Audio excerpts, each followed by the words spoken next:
sometimes we do get a wrong file, formatted file sometimes, even though it shows an XLX format.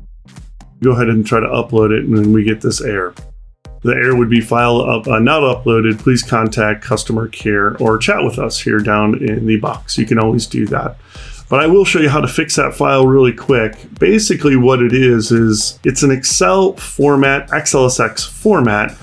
However, other type of file format was created, and it's called this strict open file format. So if I if I grab that same Excel file I tried to upload and do a file and then save as, and what's going to come up here is this format, this strict open XML spreadsheet. It's still an XLS format. Unfortunately, we can't process those. So what we do real quick to fix the problem is just do this, open it up to Excel XLSX format, and go from there. That's all we have to do is save it and then grab that same file and then re-upload it into the system.